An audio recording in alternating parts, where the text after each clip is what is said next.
네, 여러분 제가 초등학교 5학년 때 시골에서 서울로 전학을 오게 됩니다. 저는 서울로 전학 오기 전까지 시골에서 축구를 즐겨하던 소년이었습니다. 그런데 서울로 전학 온 이후에 제가 축구 경기를 참여하기가 어려워졌습니다. 첫 번째는 제 몸이 뚱뚱했기 때문입니다. 친구들이 뚱뚱했던 제가 축구를 잘할 거라고 생각하지 않았던 겁니다. 그리고 두 번째는 저와 같이 축구하자고 이야기해주는 아는 친구가 없었기 때문입니다. 이 두 가지 이유로 저는 축구를 하고 싶어서 매일 점심시간 운동장에서 어슬렁거렸지만 제대로 축구를 참여한 적이 많지 않았습니다. 그렇게 저는 축구하고 싶은 마음에 항상 점심시간에 나가 있다가 그 어느 날 저에게 놀라운 사건 하나가 벌어지게 됩니다. 그날도 여김없이 저는 축구를 하고 싶은 마음에 점심시간 축구하는 무리들 사이에 서성거리고 있었습니다. 그리고 어느새 축구 경기가 시작되었습니다. 그런데 그날 축구 경기를 하던 중에 우리 팀 주장이었던 6학년의 한 형이 저를 부르는 겁니다. 현우야! 뒤에 있던 저를 그 형이 크게 불렀습니다. 여러분, 그 형은 제 이름을 부르면서 갑자기 축구공을 패스했습니다. 여러분, 축구를 해본 친구들은 웬만하면 알 겁니다. 특히 초등학생들이 축구를 하는 경우에는 패스를 잘 하지 않습니다. 더군다나 뒤로 패스하는 경우는 더더욱 보기가 힘듭니다. 대부분 앞에, 다시 말해 상대방 골대 쪽으로 공을 뻥뻥 차기 바쁘기 때문입니다. 그런데 그 형이 왜 뒤에 있는 저에게 굳이 패스를 했을까요?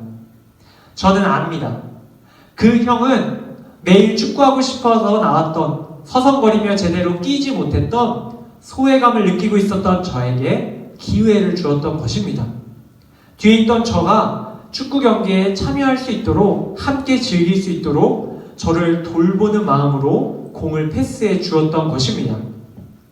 여러분, 이 공이 저한테 굴러오는 순간 저는 그간 발휘하지 못했던 실력을 발휘하기 시작합니다. 굴러오는 공을 향하여 달려나가 멋지게 공을 때렸습니다. 벼락같은 저의 중거리 슛은 어느덧 상대편 골대까지 날아가 그림같이 골대의 그물을 흔들었습니다. 여러분, 골대의 그물이 흔들리는 순간 주장형을 비롯한 우리 팀의 선수들이 모두 놀라 저에게 뛰어오기 시작했습니다. 그리고 그 이후로 저는 매일 점심시간마다 친구들이 먼저 축구하러 가자고 부르는 그러한 스타가 되었습니다. 20년이 다 된 이야기지만, 20년이 더 지난 이야기지만 벌써 아직도 제 눈에 선하게 그날의 장면이 생각납니다. 여러분, 어떻게 이런 아름다운 사건이 벌어질 수 있었을까요? 그렇습니다. 바로 주장형의 따뜻한 패스가 있었기 때문입니다. 경기에서 소외된 저에게 기회를 주고 함께 어울릴 수 있도록 돌보았던 그 형의 관심이, 그 형의 패스가 저에게 이렇게 아름다운 기억을 남길 수 있게 해주었던 겁니다. 여러분, 이 한 줄기의 빛과 같은 패스, 오늘 성경 말씀에서도 바로 이와 같은 이야기가 등장하고 있습니다.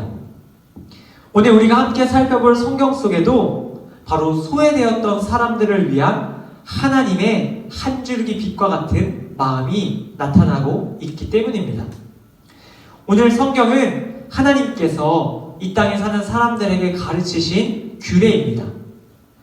하나님께서는 그 당시 세상에 있던 사회적인 약자에게 관심을 갖고 계셨습니다. 특별히 세상에서 소외당하던 사회적인 약자인 나그네와 고아와 과부가 바로 그 관심의 대상이었습니다. 당시 유대사회에서 나그네와 고아와 과부는 의지할 것이 없는 사람들이었습니다. 사회에서 보호받지 못하고 존중받지 못하고 대우받지 못하던 사람들입니다. 다른 이들에 비해 가진 것이 없어서, 조건이 안 좋아서, 형편이 안 좋아서 나그네와 고아와 과부는 소외감을 당할 수밖에 없었습니다. 당시 세상 사람들은 이 나그네와 고아와 과부에 대해서 호의적이지 않았습니다. 왜냐하면 그들에게 잘해줄 이유가 없었기 때문입니다. 사람들은 나그네와 고아와 과부를 무시했고 천대하며 차별했습니다. 사람들은 나그네와 고아와 과부를 상대할 가치 없는 존재라고 여겼던 것입니다. 그런데 이와 같이 세상 사람들로부터 소외를 당하고 있던 나그네와 고아와 과부에게 관심을 둔 분이 계셨습니다. 바로 우리 하나님이십니다. 하나님께서는 사람들에게 오늘 이 신명기 말씀을 통해서 다음과 같이 말씀하고 계십니다. 오늘 본문 19절에서 21절의 말씀을 제가 읽을 때 여러분 귀 기울여서 잘 들어보시기 바랍니다.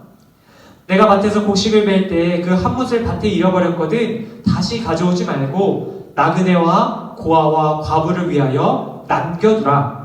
그리하면 내 하나님 여호와께서 내 손으로 하는 모든 일에 복을 내리시리라. 내가 내 감람나무를 떤 후에 그 가지를 다시 살피지 말고 그 남은 것은 객과 고아와 과부를 위하여 남겨두며 내가 내 포도원에 포도를 딴 후에 그 남은 것을 다시 따지 말고 객과 고아와 과부를 위하여 남겨두라. 여러분, 오늘 이 본문의 말씀을 읽다 보면 반복되는 부분이 있음을 여러분 쉽게 아실 수 있습니다. 바로 나그네와 고아와 과부를 위하여 남겨두라 라는 것입니다. 여러분, 사람들이 자신이 수확한 나무의 열매, 또 볕단의 곡식, 그리고 포도과일 같은 그런 과실, 사람들이 자기가 수확하고 추수해야 할 마땅한 것들이죠. 그런데 자신이 취할 모든 것들을 다 취하지 말고 그 중에 일부를 남겨두라라고 말씀하신 겁니다. 왜 그것을 남겨두라고 말씀하십니까? 바로 나그네와 고아와 과부를 위해서입니다. 자신의 힘으로 얻을 수 없는 나그네와 고아와 과부들이 그것들을 주워갈 수 있도록 남겨두라라고 말씀하고 계신 겁니다.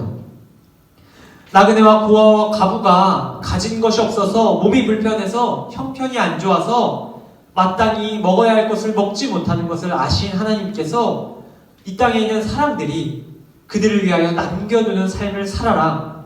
그들이 인생을 포기하지 않고 하나님의 자녀로 이 땅에서 끝까지 살아갈 수 있도록 그들을 지켜주라. 그들을 돌보아주라. 하나님께서 말씀하고 계신 겁니다.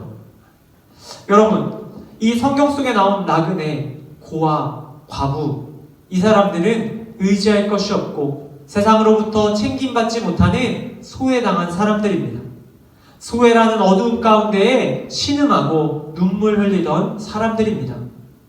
하나님께서는 이 소외라는 어두움 속에 갇힌 나그네와 고아와 과부의 사정을 누구보다 잘 아시고 그들을 신경 쓰신 하나님이셨습니다. 사랑하는 중등부 여러분, 오늘 말씀 속에 등장하는 이 구약시대의 나그네와 고아와 과부는 오늘날 2020년을 살아가는 우리 주위에도 여전히 존재하고 있습니다.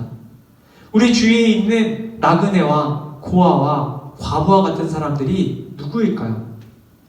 이 땅에서 가지지 못해서 누리지 못하는 사람들, 사랑받지 못하는 사람들, 차별받고 대우받지 못하는 사람들, 이 땅에 있는 수많은 이웃들, 소외당하는 사람들입니다.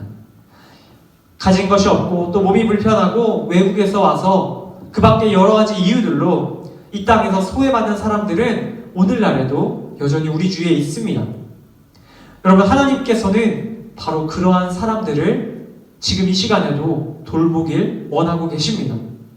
그리고 그 돌봄의 역할을 저와 여러분들에게 요청하고 계시는 것입니다. 오늘 본문 속 오늘 본문 속 성경을 통해서 사람들에게 남겨두라라고 하신 말씀은 그 당시 구약시대 사람들뿐만 아니라 오늘날 이 땅을 살아가는 우리들에게도 주시는 하나님의 말씀입니다. 사랑하는 중등부 형제자매 여러분, 하나님께서 소외라는 어둠 속에서 발버둥치는 오늘날 이 땅에 살아가는 우리의 이웃들을 위해 우리 한 사람 한 사람을 부르고 계십니다. 그리고 우리가 그들을 소외라는 어둠에서 벗어날 수 있도록 밝은 빛을 비추는 돌봄을 행하는 자들로 살아가기를 원하고 계십니다. 그렇다면 우리는 어떻게 그들에게 돌봄이라는 빛을 비춰줄 수 있을까요? 바로 오늘 말씀에서 그 힌트를 얻을 수 있습니다. 우리도 우리가 가진 것을 남기면 됩니다. 우리가 가진 시간을 다 쓰지 않고 남기시길 바랍니다. 우리가 갖고 있는 시간들을 우리를 위해 다 쓰는 것이 아니라 세상에 소외받는 이웃들을 위해서 그 시간들을 남겨 사용할 수 있기를 바랍니다. 또한 우리가 가진 물질들, 우리가 수고하고 땀 흘려 얻은 물질 혹은 용돈을 우리를 위해 다 쓰는 것이 아니라 소외당하고 어려움을 겪고 있는 이웃들을 위해 그 일부를 남겨서 사용할 수 있기를 바랍니다. 또 우리가 가진 손과 발, 우리가 가진 체력을 우리 자신만을 위해 다 쓰는 것이 아니라 그 중에 일부를 남겨 소외된 이웃을 돕는데 그것들을 사용할 수 있기를 바랍니다. 우리가 가진 것들을 다 사용하는 것이 아니라 우리가 가진 모든 것들 중에 일부를 남겨둠으로 세상에 소외당한 이웃들을 돌보는 저와 여러분들 되기를 바랍니다. 여러분, 제가 대학부 때, 제가 대학교를 다니던 시절에 교회를 다니며 겪었던 한 가지 일을 말씀드리고 오늘 말씀을 냈습니다. 당시 저는 교회를 처음 등록하게 되었습니다. 이전에 다니던 교회를 떠나 대학부가 있는, 여러분들 중등부 모여있는 것처럼 대학부가 모여있는 교회에 처음 가게 되었습니다. 여러분, 그런데 그 교회가 굉장히 큰 교회였는데, 많은 친구들이 있는 교회였는데 저를 챙겨주는 사람이 없었어요. 그래서 제가 굉장히 외롭고 힘든 시간을 보내고 있었습니다. 그러다 수련회를 가게 됐어요. 수련회를 갔는데 보통 수련회를 가면 다 좋은데 되게 외로운 시간이 있어요. 되게 소외감을 느끼는 시간이 있는데 어떤 시간이냐면 여러분, 기도해주는 시간에 저는 소외감을 느끼게 되더라고요. 서로 아는 친구들을 위해서 끌어안고 기도해주는 시간들이 있었는데 제 주위로는 아무도 안 오는 거예요. 당연하죠. 저를 잘 모르고 있었으니까요. 깜깜한 예배당에서 막 열심히 기도하고 얼싸안고 울고 막 그러고 있는데 저는 마음이 정말 어렵더라고요. 아무도 나를 챙기지 않는 것 같아서 너무 서러워서 눈물이 나기 시작했어요. 그런데 저기 멀리서 한 줄기 빛이 저한테 비추기 시작했습니다. 누구였냐면 바로 우리 대학부에 담당하고 있던 한 교역자, 전도사님이 저한테 다가오신 겁니다. 그리고 저를 끌어안고 기도를 해주기 시작하시는 겁니다. 여러분, 그분이 저한테 다가왔을 뿐인데, 옆에 가까이 왔을 뿐인데 막 눈물이 터져 나오면서 너무 고맙더라고요. 여러분, 저는 그때 알았습니다. 누군가에게 관심을 주고 돌보는 일은 그렇게 어려운 일이 아니에요.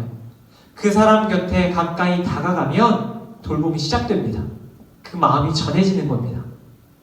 사랑하는 중등부 여러분, 우리가 오늘 말씀을 들으며 우리가 가진 것들의 일부를 남겨서 세상에 소외당한 이웃들을 돌보라고 말씀드렸는데 여러분, 그것이 쉽지 않죠. 그런데 여러분 꼭 기억하세요. 우리가 먼저 그들에게 다가가는 것이 첫걸음입니다.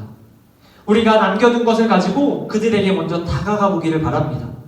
우리 반에 소외당한 친구가 있다면 그 친구에게 가까이 다가가기를 바랍니다. 우리 마을에 어려움 겪고 있는 지체가 있다면 그들에게 먼저 다가갈 수 있기를 바랍니다. 다가가서 우리가 가진 것들을 조금씩 전하며 그들을 돌볼 때에 하나님께서 그들의 마음을 변화시키시고 그들을 위로하시고 그들 가운데 밝은 빛을 비춰주실 것입니다. 여러분, 오늘 말씀을 맺습니다. 이번 대림절 기간 4주 동안 여러분 세상의 빛이라는 제목으로 함께 말씀을 들었습니다. 저도 전하고 여러분들 듣는 가운데 많은 은혜가 있었을 거라 생각합니다.